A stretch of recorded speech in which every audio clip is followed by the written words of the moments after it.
Olá pessoal, professora Célia Nilander, voltamos aqui com a nossa aula de penal e processo penal e estamos tratando do assunto da competência territorial, né? Falamos então na nossa última aula da competência em razão da natureza da infração, né? Citamos inclusive a Lei Maria da Penha, que tem várias especializadas, né, nas comarcas para apuração desse tipo de crime, jurisdição militar, justiça eleitoral. Então agora nós vamos falar da justiça especial ou justiça comum, né? Como saberemos em qual justiça será apurado determinado tipo de crime, né? Seria na justiça especial ou na justiça comum, né?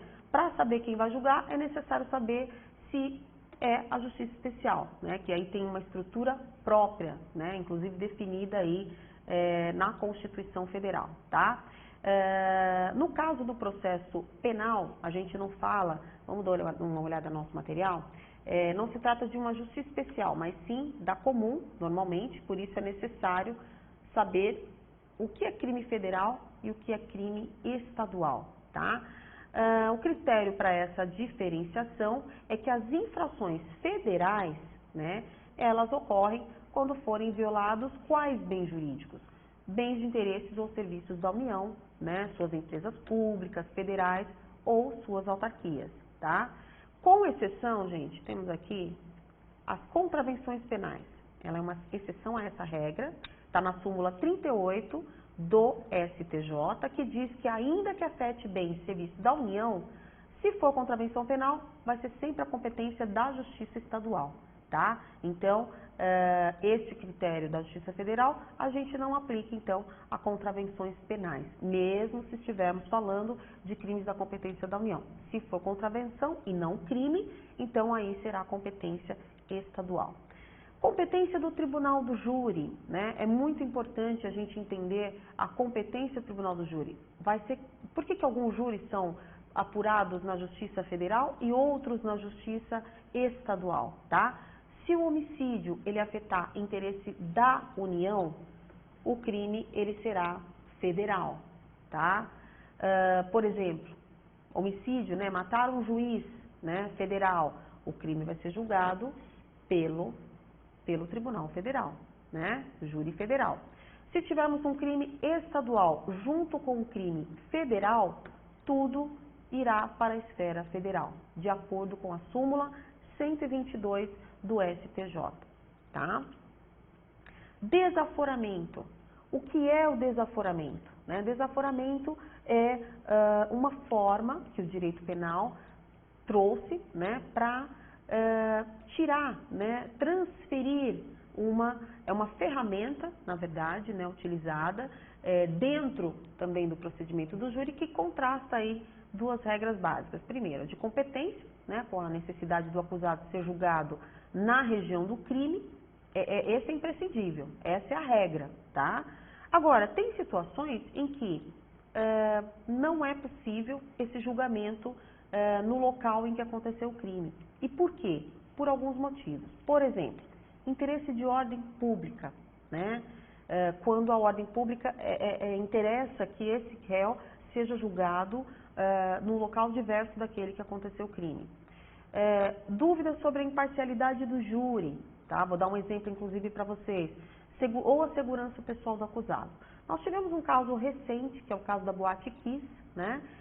Em que foi pedido o desaforamento, né? Para que o processo fosse julgado em Porto Alegre e não na comarca de Santa Maria, onde aconteceu os fatos. E por quê? Né? Artigo 427 está o desaforamento. Porque ali, primeiro, teríamos dúvidas sobre a imparcialidade do júri? Sim, a comarca é pequena, né?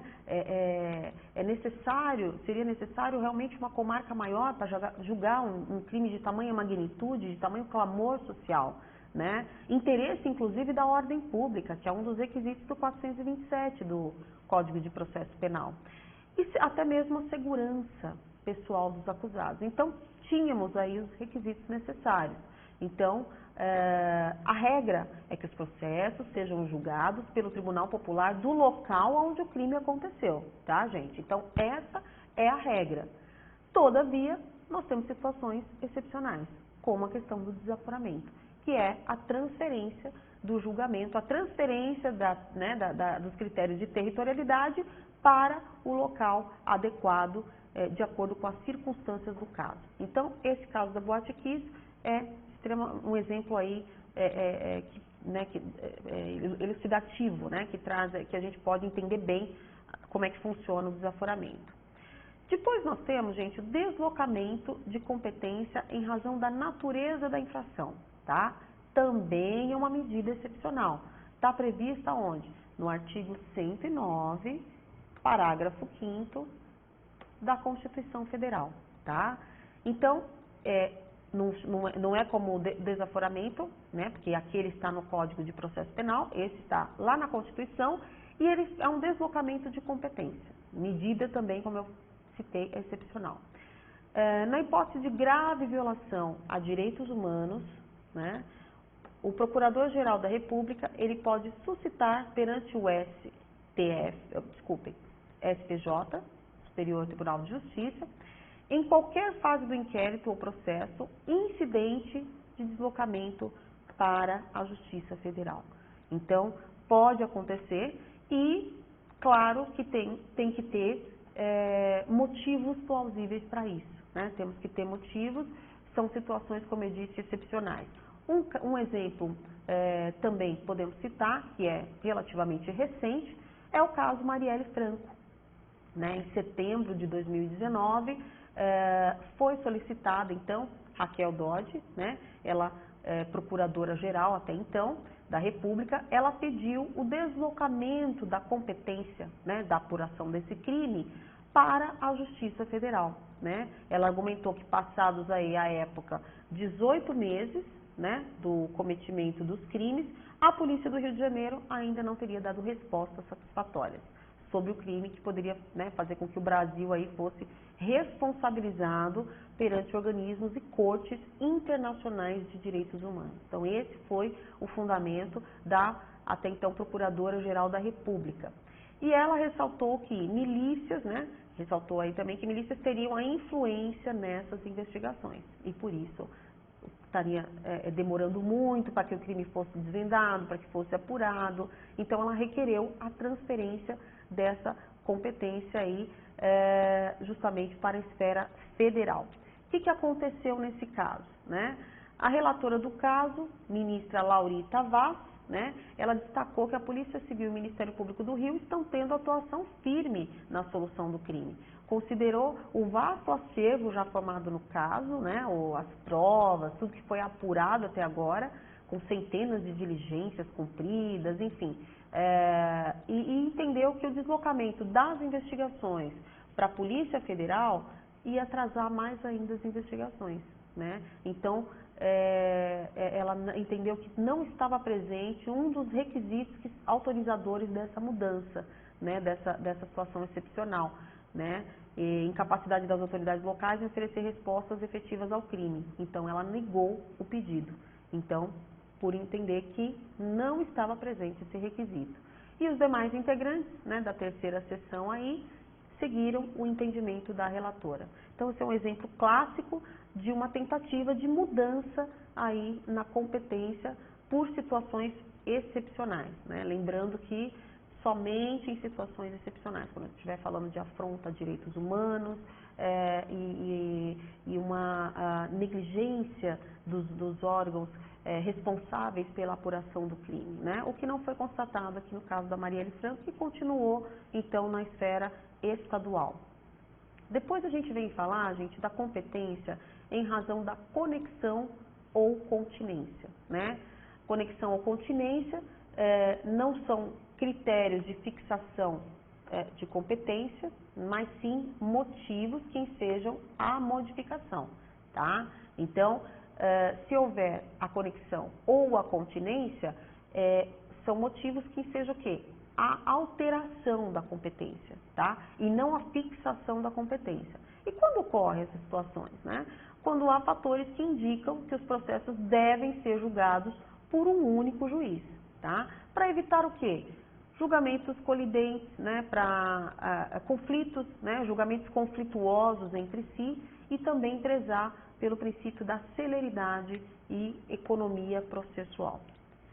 O que é conexão, né? É o liame que se estabelece entre dois ou mais fatos. Então, eles estão ligados por algum motivo, né? Então, eles devem ser reunidos em um mesmo processo, né? De modo a permitir que esses fatos sejam julgados por um só juiz.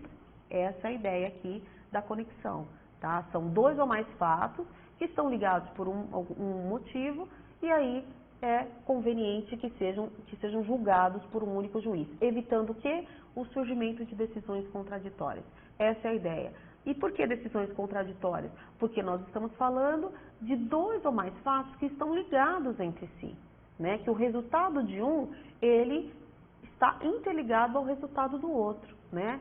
Os fatos, eles têm aí uma conexão realmente, tá? O próprio nome já fala, uma conexão.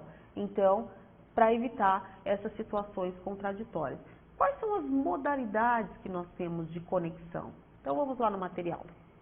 Temos a conexão intersubjetiva por simultaneidade, é aquela que ocorre vários crimes simultaneamente, ou seja, duas ou mais infrações penais cometidas ao mesmo tempo por várias pessoas reunidas.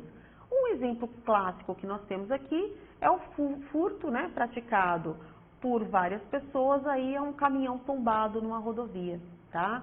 Então, é comum a gente ver essa situação, né? O caminhão está vindo, caminhão de cervejas, ou caminhão, já teve até caminhão de carne, né? Que as pessoas, aqueles frigoríficos que tombou o caminhão e as pessoas roubaram as carnes, então, furtaram, né?